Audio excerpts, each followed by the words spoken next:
Good evening. Good evening to the team that gets it clean. I am glad to be back in your presence again this evening, this Thursday evening, for the View from My Window Thursday Thoughts with Sharon Green Golden. And this evening, I have a couple of thoughts, but we're going to talk a little bit about vendors. So sterile processing, for a long time, vendors always used to stop. I'll give you a little history.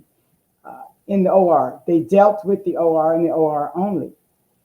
That was 30 years ago when we didn't understand the importance of vendor relationships and the relationship that the vendor needed to have with the sterile processing staff. So as we've gotten more involved with trays, with loaner trays, and loaner trays for everything.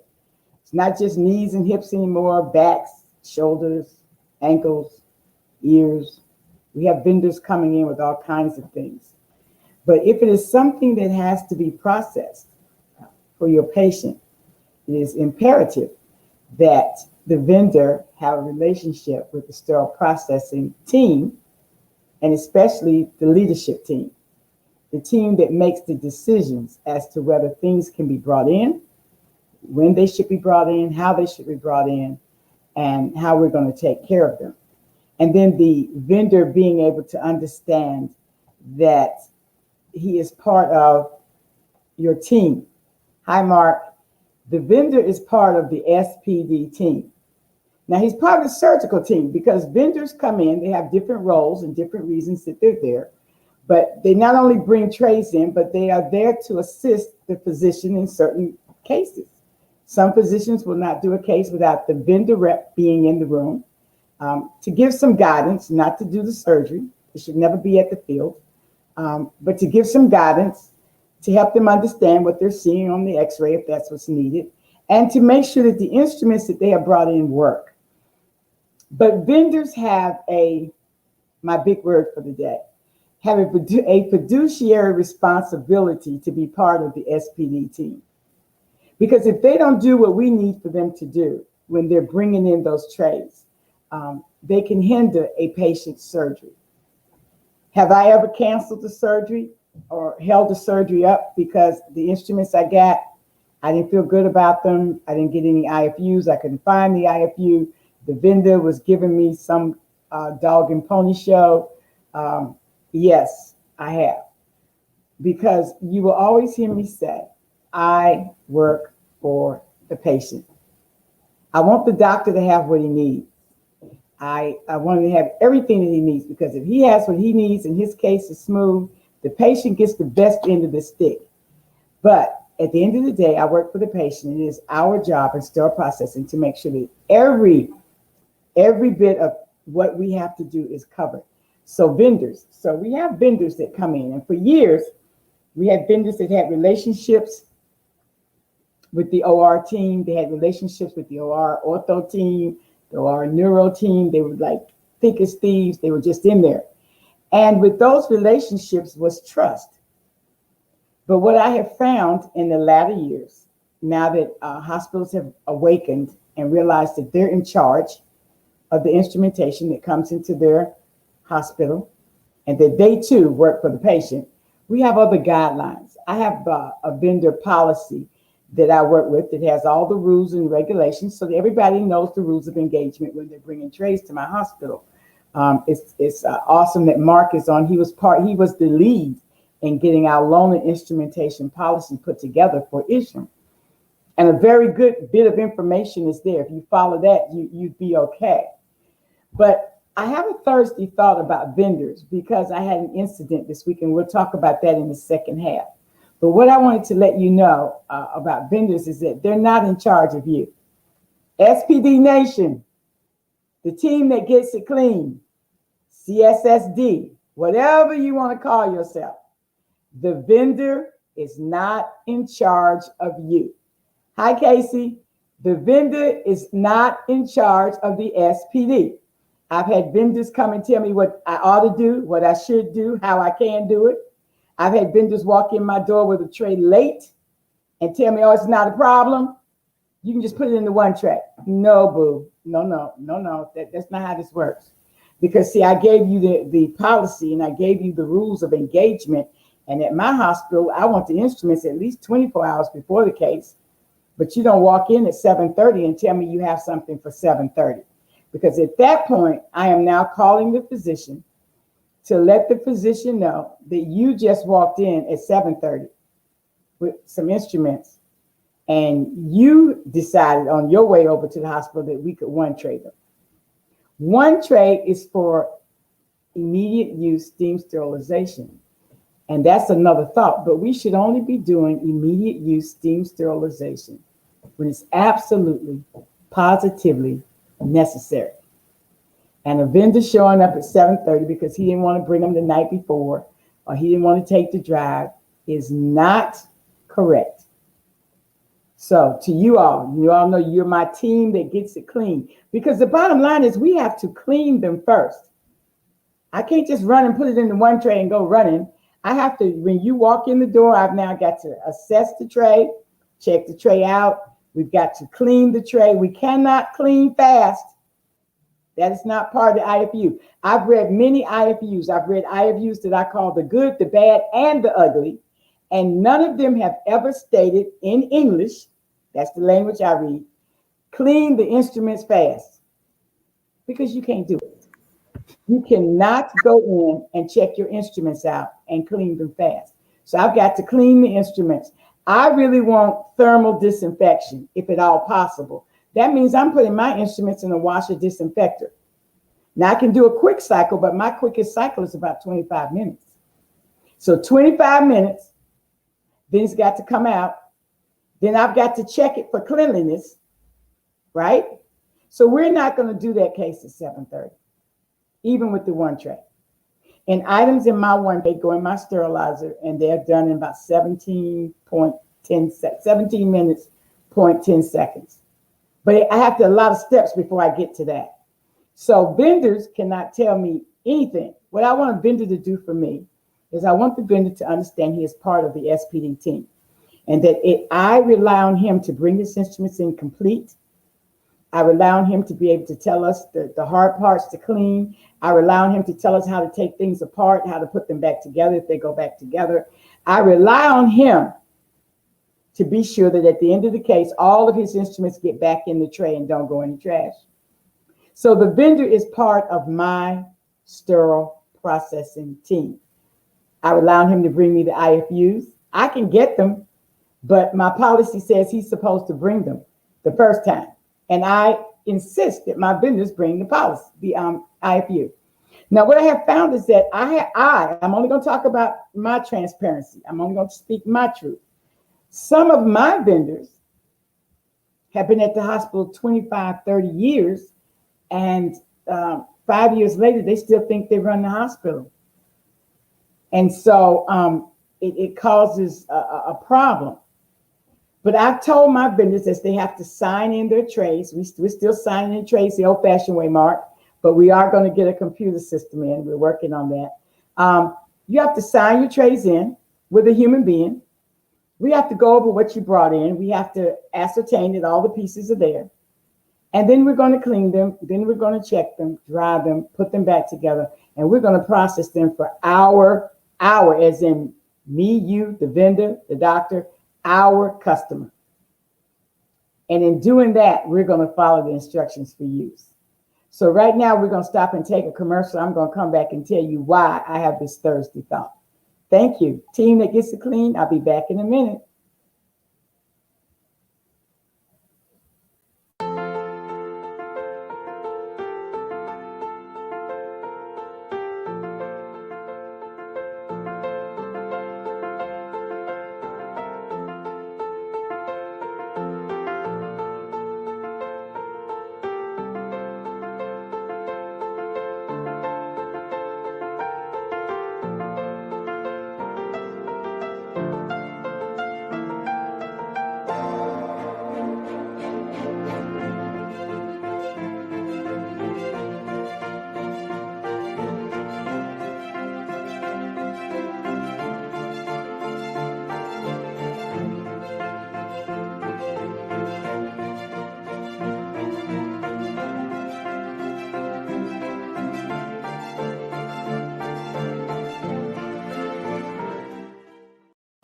Okay, we're back. So, I was looking at the commercial, and I want to say, just to inject this, I am so proud of what we did. P4, four young ladies in the field of sterilization processes, one way or another. The product that we put out, and I like seeing those commercials. I will say to you all, if you have not gotten your copy, please hit me up. If you get it from me, then you're able for me to sign it before I mail it to you. If you get it off of Amazon, then you have to get it and you're going to have to find me. But if you buy the book through me, then I'm able to sign it and send it to you. I am proud of what we did, and most proud. One of the best things I've done in this era. But back to our vendors. We have a question here that says, how do you decipher whether the rep is not giving the best? You decipher whether the rep is not giving the best by first setting the standard of what the best is. A good vendor to me is not one that just comes around on SPD week with some sandwiches or some cookies. I can buy cookies for my own team. It's nice. We have a rule that they have to do some in-servicing. So it's nice if they do in-servicing that they come along, but I don't need vendors to bring food. I need vendors to bring information. I need vendors to bring trays complete. I need vendors to bring trays on time. I need vendors to speak truth to their process. So what happens, Sharon? Why are you having an issue? Because of education. I'm at a hospital where we do, and I'm not selling anything, but we do have one source on hand, and we can look up the IFU for many things. And the things we can't look up, we can always get them to find it for us if we need to. But I have the occasion to have my team member not do their best, which means we had a camera, we use Stryker cameras for our laparoscopic cases. We had a camera that when the OR opened the camera tray up and they looked in the tray, they did not have an integrated indicator. There was nothing there. So the team was doing really well in that they called us and they said, hey, we just opened up this camera. There's no indicator in it. Is it contaminated? And we said, yes. If you have no indicator, you can't use it. So we said, what room? We'll bring you another camera over. And they told us the room. And I sent the team member over with the camera. And when she gets there, they're looking at her kind of funny. In the meantime, we're in SPD deciding what else we need to take, because in the background, I heard somebody say, we're going to have to tear this whole table down, meaning that they had taken that camera in the tray and set it on their back table before they checked for the indicator. So now their whole setup was contaminated. But when she gets to the room, she says, I'm here with the camera. And they tell her, they said, it's okay, we're good. She says, no, I brought the camera because the camera didn't have an indicator. And they said to her again, we're good. So she comes back. And when she comes back, she's got the same camera she left with. And I said to her, well, what happened? Why didn't you give them the camera? And she says, because they said they were good.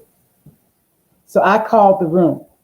They would not answer the phone because they didn't want to talk to me. So I called the front desk to the assistant nurse manager. And I said, would you go down to the room? Because they had a camera that was contaminated. We tried to switch it out And all of a sudden they say they're good. And I don't understand how they're good because they didn't get another camera. They didn't tear down their whole setup. I'm concerned that they're using the camera. So she says, I'll go check. So she goes and checks. She calls me back. She says, Sharon, they're good, because the vendor told them that it was okay if it didn't have an indicator in it. And the other problem with this camera was the cap was off. If you all know anything about this cameras, the Striker cameras, the cap has to be on for cleaning. The cap has to be on for sterilization. And if you send it to them with the cap off, it is not considered sterile. So they had made a decision with the vendor who told them it's okay. And they said, someone said, Sharon said it's not okay. And he told them, it's okay. I can get you a biologist that can explain to you why the end of the cap doesn't have to be sterile. You know, you pass it off the field, you plug it into the machine. It really doesn't have to be sterile. So Ms. Golden is not right in the fact when she says you have to have the cap on. So I'm over in SPD saying, I'm looking at the IFU. And the IFU says, this is what the IFU says. Make sure. In other words, they say, make sure the cap is on. So why would the IFU say make sure the cap is on if the cap can be off? The coordinator comes to visit me to explain to me why I'm wrong. And I said to her, I need for you to read the IFU. Stand over there and read the IFU and tell me what it tells you. And she says, but the vendor. And I said, you read the IFU, I'm going to go call the vendor. And I called the vendor, and I got the vendor. He was on the phone. I said to him, don't you ever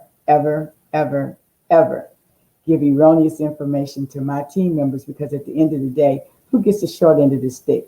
To which he said, the patient. I said, absolutely right. The patient. And now we've got to write up an RL. We've got to explain why we can't follow instructions. We've got to explain why this case went south. They used the camera on the case. It hurt me to my heart, because we're better than that.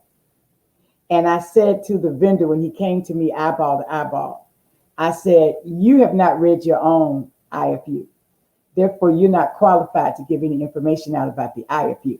You can give information out to the doctor. I can't help you with that. But when it comes to the IFU, I have what your company got clearance on for us to do. And it says that we should always make sure that the cap is on when it's being cleaned, when it's being sterilized. And you can't say anything to me that would make me do anything else other than to give me a fresher copy of an IFU that hasn't gotten into the computer. So at the end of the day, vendors are part of our team, and you have to make sure that the vendors that you work with understand that you are in charge of the instruments once they drop them off. And you're in charge of instruments once you buy them.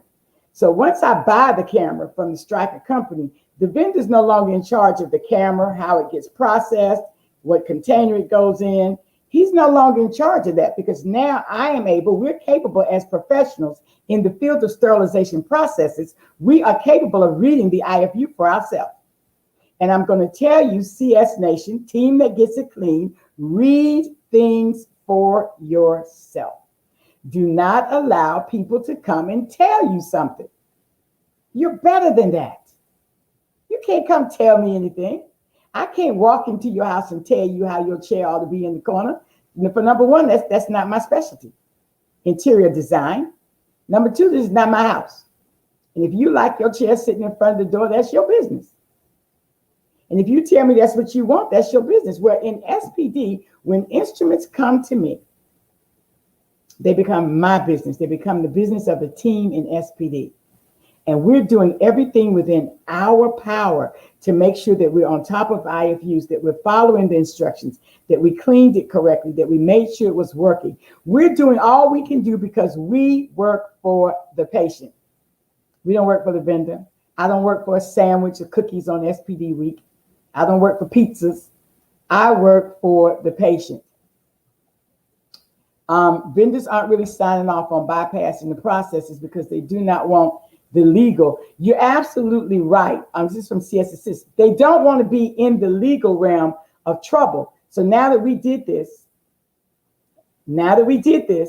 and we had to write up the RL for the lawyer. We go to the meeting and explain why we couldn't follow instructions. The vendor's nowhere around. And you can go in and say, the vendor told me. They're going to look at you and say, but weren't you supposed to read the IFU for yourself? And your answer should be yes. Do you read IFUs? Yes.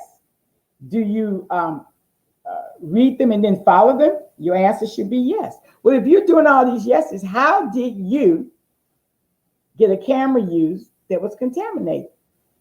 And then tell us the vendor said. Now, the vendor will turn around on you and say, well, and what he said to me is the exact words. I was just trying to help him out. You didn't help us out. You caused us more trouble. And you impacted my patient. That's not helping me. Just tell the OR team, call SPD. They have the IFU. Call SPD. If SPD told you the tray was contaminated, we're going with SPD. The tray is contaminated. We're going with SPD. There's a statement up here that says the vendor's at home with his or her family. Absolutely. And I'm up at 7 in the morning in a meeting with the lawyers trying to explain why I cannot comply with an IFU. It wasn't that I couldn't comply. It was that I got pushback from my OR team. Now, since then, we've had some meetings and we're having more meetings with the OR team to say, Ms. Golden and the SPD team, that's their specialty. We're not going to let them come and tell you how to do the Da Vinci case. And they're not going to, you don't come and tell them how to do the cameras, the scopes.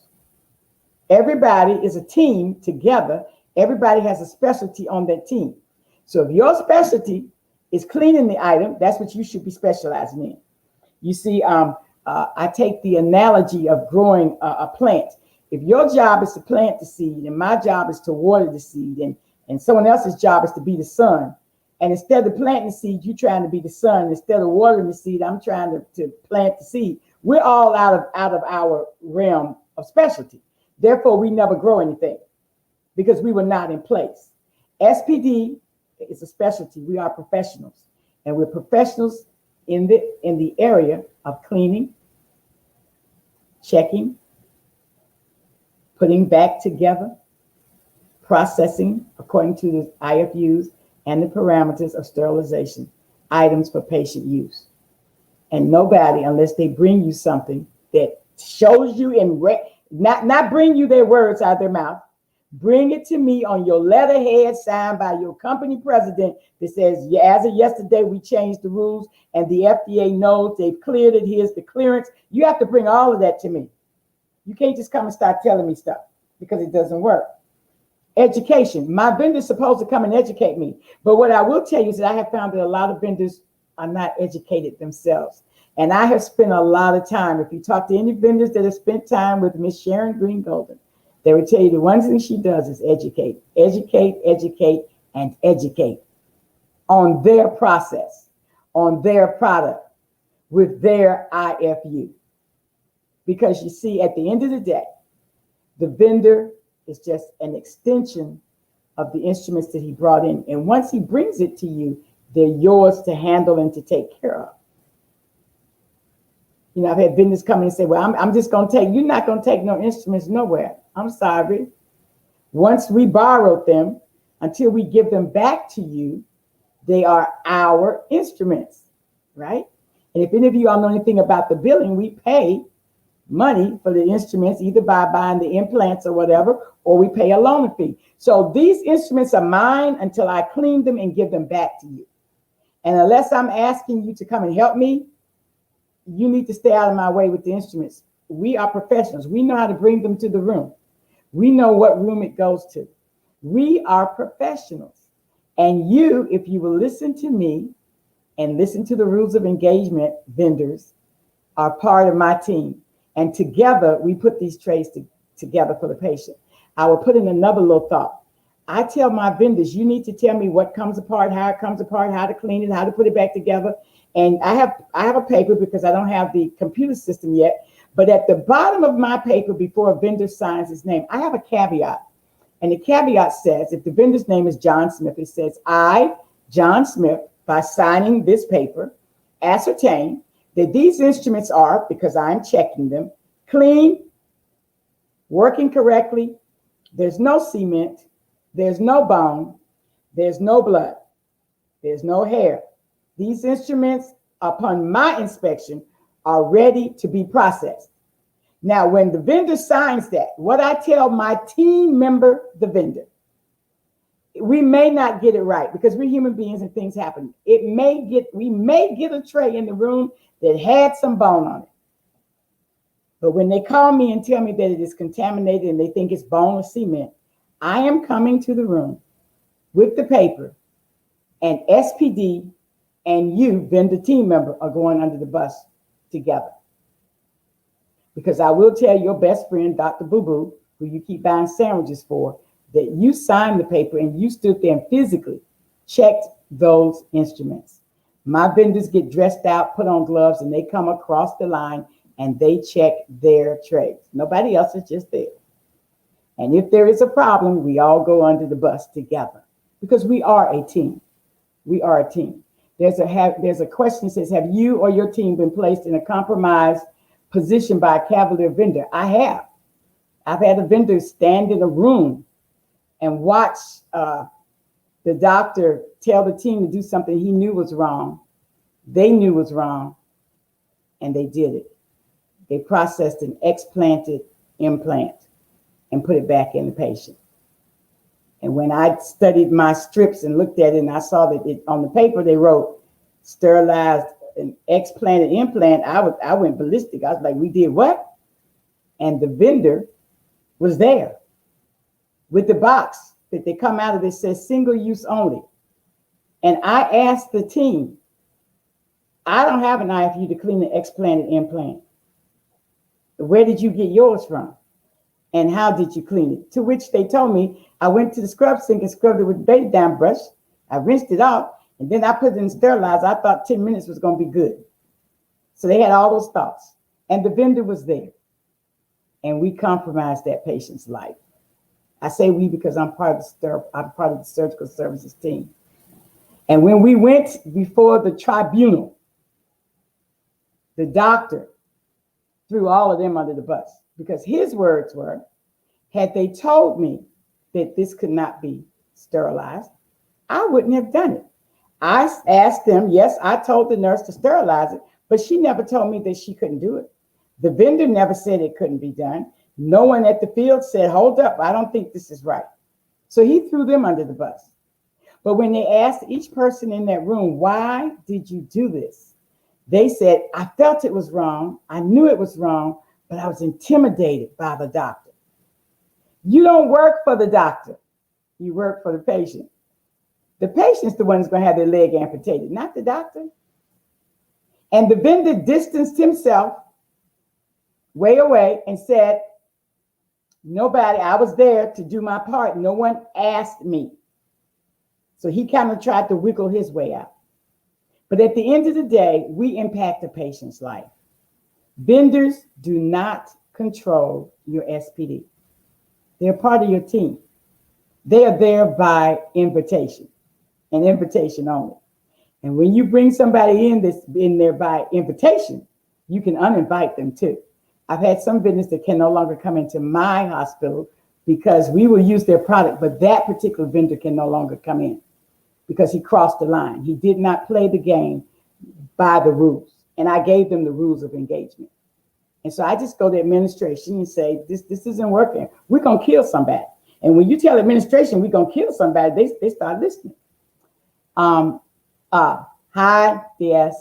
He says some of the instruments can't be cleaned. You're absolutely right. Some instruments cannot be cleaned. But one of the things that we're hoping to change, and they're working on in some areas, the FDA gave them clearance for these instruments. Whatever they took to the FDA and sold the FDA said yes.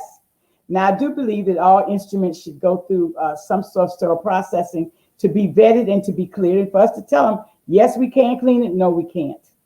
But that hasn't always been the process for years. They get the FDA, and a lot of this has to do with money and politics. That's just the transparency of things. But at the end of the day, I don't want to impact a patient's life.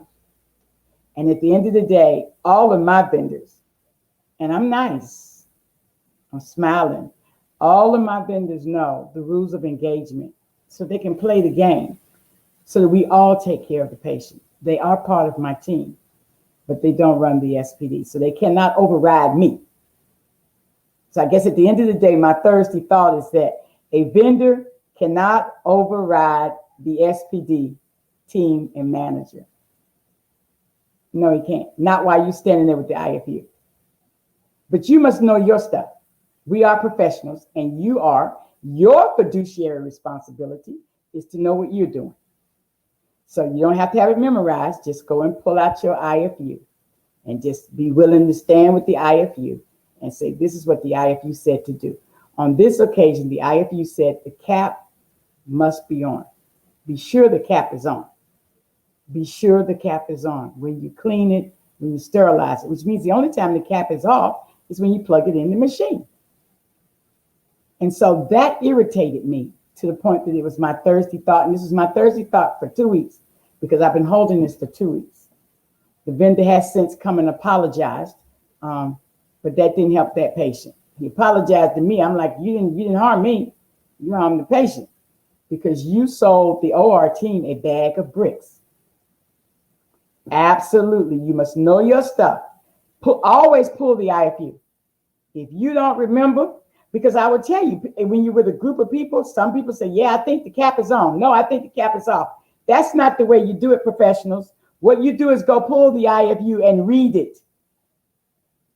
And as you read it, you let the rest of the team know. It says cap on, cap on.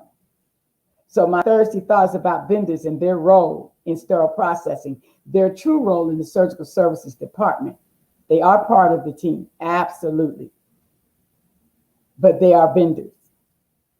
And their underlying business is selling. Your business is patient care. So it's the end of the night for me. I want to let you all know that I'll be on hiatus for the next 3 weeks. I won't be on. We'll try to run some of the older ones you may have missed. But I'm going on vacation. I haven't been on vacation since COVID started. I went right from my back surgery to COVID. And I'm just now going on a vacation, a much needed vacation, because no matter how good we are and what we know, we all need to clear our minds and our hearts. I'm going to revive myself, refresh and refill, because I've got to clear my spirit. You see, at the end of the day, you can't help nobody until you help yourself. I cannot be the best manager I am, the best team member that I am, if I'm up to here with other things. So I'm going to go and refresh, refill, and revive, and I'll be back the first Thursday in August. I hope that you all will join me. I'm sure while I'm reviving, refilling, and refreshing, that I'm going to have a lot of Thursday thoughts. Because SPD 101, we're just beginning to tackle some of these issues. Tonight, the vendor does not run your SPD. You're in charge of SPD, and you work for the patient. What you do matters. Thank you to the team that gets it clean. It's been real. You all have a good week. You all have a good 3 weeks. I'm going to try to have a good 3 weeks as I revive, refill, and refresh. And I'm going to come back with some great Thursday thoughts. Thank you. Good night.